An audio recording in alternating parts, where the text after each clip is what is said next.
So you might be wondering why I drove from Lisbon to Madrid and then from Madrid to the farm.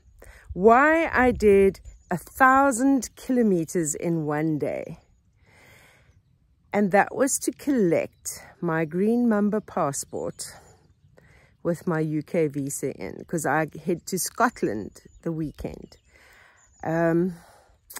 It was just because I knew Spain had a public holiday on Wednesday. So I wouldn't have been able to, if I had couriered it on the Monday, I couldn't give them my passport last week because I needed it for to travel for the workshop in Paris over the weekend. So I would have had to courier it to them.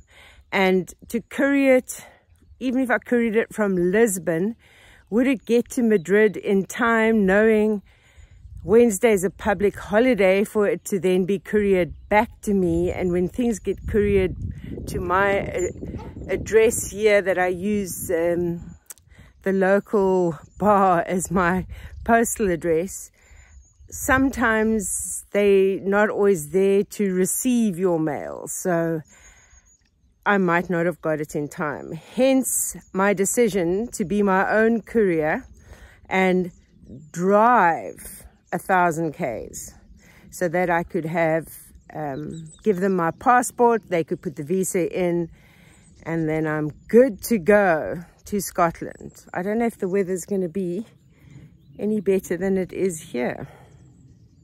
So Marius is here first thing this morning to look at this horrible inverter that doesn't want to work.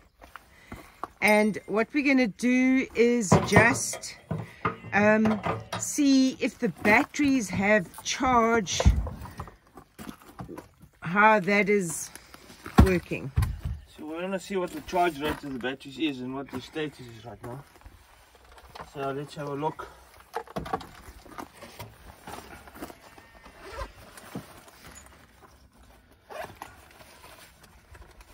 At least he's got all the right tools. The thing out here in the bush you have to have. Yeah. So I was going to use like the clamp, that clamp charge checker or voltage checker or whatever it's called that I've got. So these batteries need to be at 25 volts. 24.8, 25. So let's see what we're getting. Do you want to have a... Do you want to hold the meter for me? Okay. And then I can see. You can tell me what are we getting there. Well, at the moment we've got what? Nothing. No, it's actually on things. 22.12. 22. Yeah, 22.12. Okay, and this one?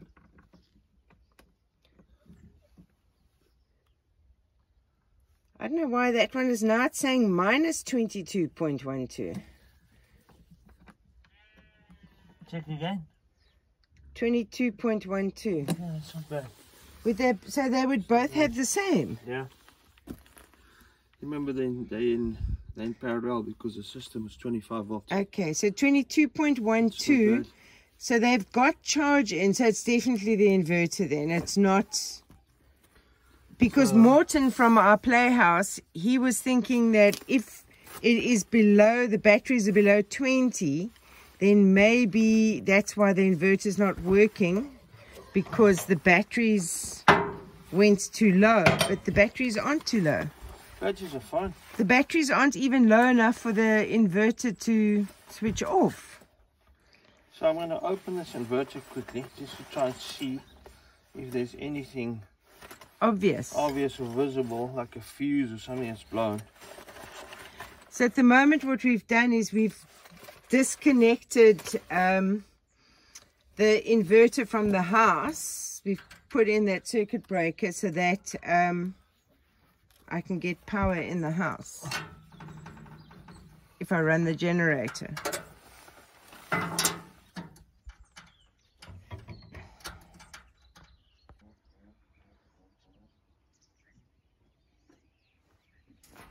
IBC tanks filled up like middle of last week already. Like, in fact, They were filled when I got back from the Netherlands. So this is what it looks like inside this inverter. It's like little circuit boards and lots of wires.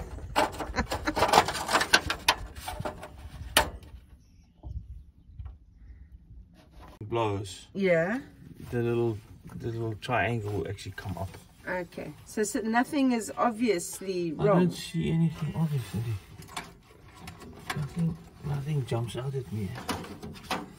Fuses look like. Okay, so we're just going to check 2 fuses that we found. Well, not we. Marius is going to check 2 fuses that he's found in this inverter.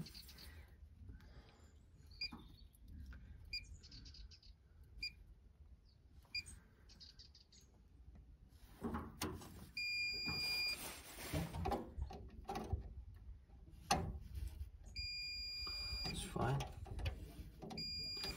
So the fuses are fine. Okay. Mystery deepens.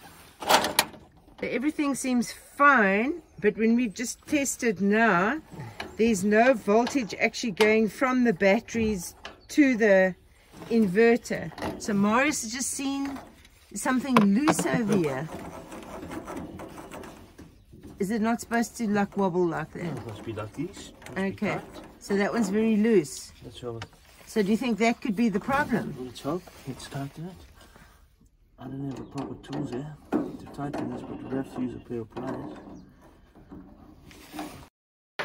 So Marius has discovered that the problem was like a switch. It was like a cut-off switch or something here. And the switch has stopped working. So as soon as, see, because you can see the lights on of the inverter now. Look there. So as soon as he bypassed that switch, the inverter started working. So it's not the inverter that's broken. It's the switch that packed up. Look, there's light on. There is light at Cindy's Bella Pedro place. Yeah, it's like from the Rocky Horror Picture Show. So let's start the generator. Let's just get these batteries charged to full. Okay. And then you're good to go. And then I need to just put all this other stuff back. But we're going to have to reconnect the generator to the batteries because that's all been disconnected.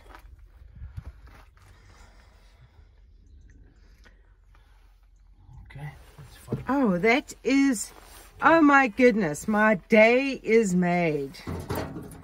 Thank you, Marius and Morton. Pleasure. Sour milk and drinking yogurt to add to Pig's food because the fridge wasn't working. Somebody's dropped off some apples for the pigs. Lovely. Look at all the rain this wheelbarrow has collected. All the water from the rain. Okay, boys, I'm coming. So I'm trying to set up my olive equipment, and this I've got this attachment, but it's too loose on the telescopic post or pole, and it's too small to go on this one. So I'm going to try and figure out how I'm going to do this.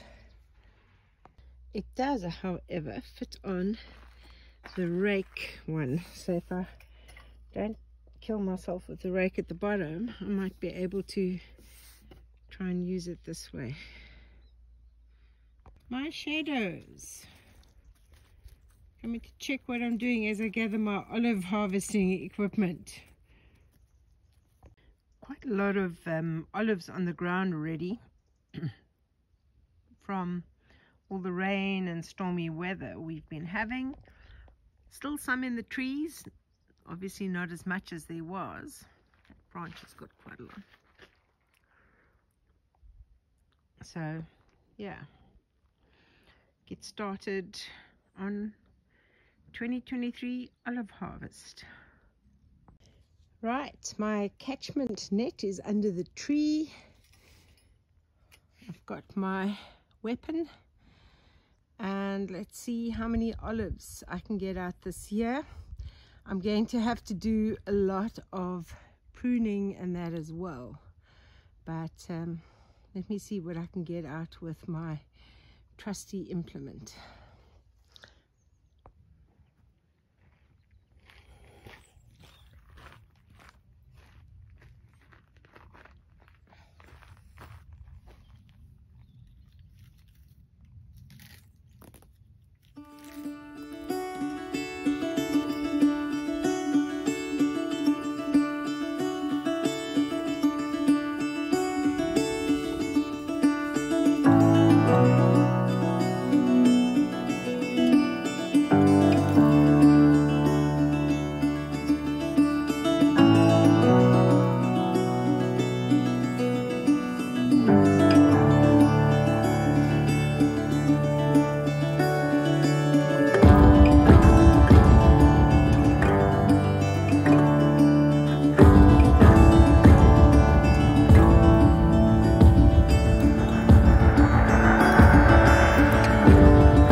So just climbed the ladder, sawn off a branch. I'm now just gonna use this comb to get the olives off this branch. Yeah, may as well sort of prune a little bit because you're wanting to get the sunlight to be able to come to the middle of the tree. That's the goal. So it is sort of overgrown. I didn't prune last year, but I pruned quite heavily the year before. So this year will be quite a heavy prune again. But let me start. This is it's easiest to get the olives when you cut the branch and then get the olives from the fallen branch.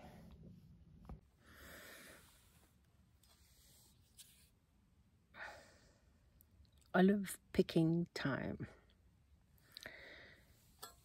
So I've got a couple of branches down, just remove the olives from these, taking a break from the lovely ladder and climbing up.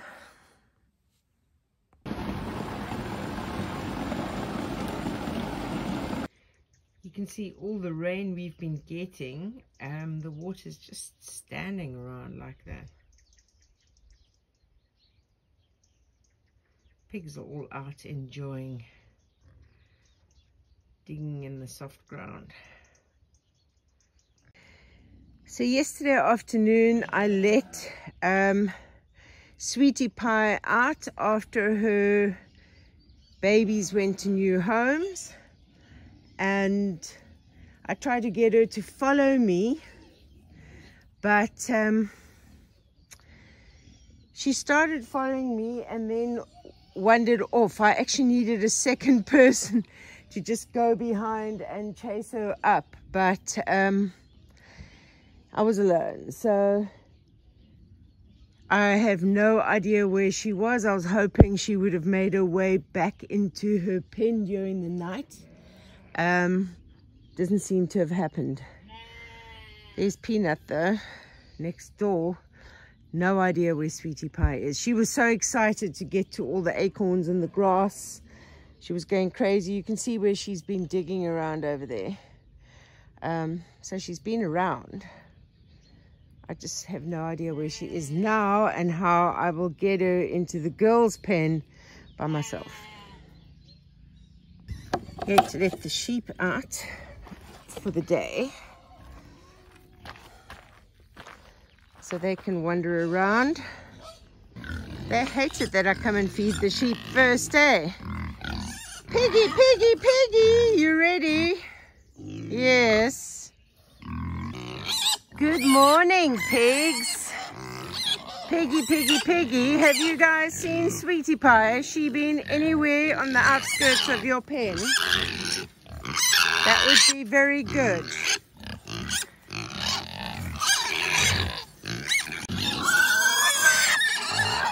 And look who's walking on the road. Sweetie Pie, making her way here. Come. Come, let me let you in. So Sweetie Pie has gone into the sheep's enclosure, but the sheep have now come out. It's not you that's supposed to be going into the pigs over here. Oh my goodness. Yeah, the sheep have come here. Sweetie Pie is now trying to get to the girls. I'm going to see. Hey, Henry, what do you think? Do you think we could move it to the girls? So I think I might just close Sweetie Pie in this sheep enclosure for the time being. It is very large. Not as large as the girls' pen, but it is quite big. So, and there's lots of acorns and stuff, I think. I don't think the sheep have eaten everything. And there's grass and things for her to dig around over here. So it's quite a big area. It goes all the way down there as well.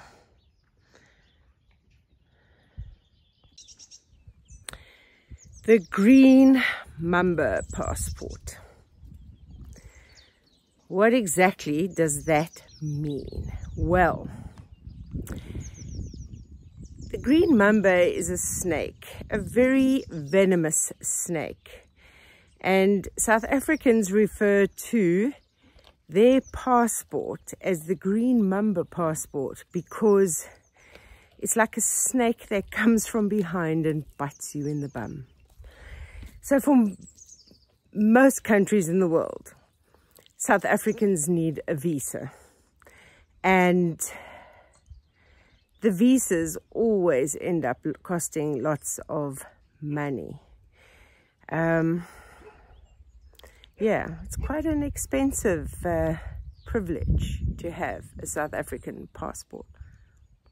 So the rain is supposed to only come today from this afternoon. So I'm going to, or later afternoon. So I'm going to try and get as many olives picked as possible because it's a complete washout on Thursday. Friday, I think, has got an afternoon free of rain and just raining in the morning. There's a lot of rain, which is good for the land. It replenishes all the aquifers. So this is the neighbor's property I'm looking at over here. They've got lots of oak trees as well, but they've also got olive trees here as well to pick. And I'm just watching to see where are the sheep going. They see me standing here, so they're eating in the vicinity, but they're actually on the neighbor's property. With all my traveling in the next few weeks, November's a very busy month for me.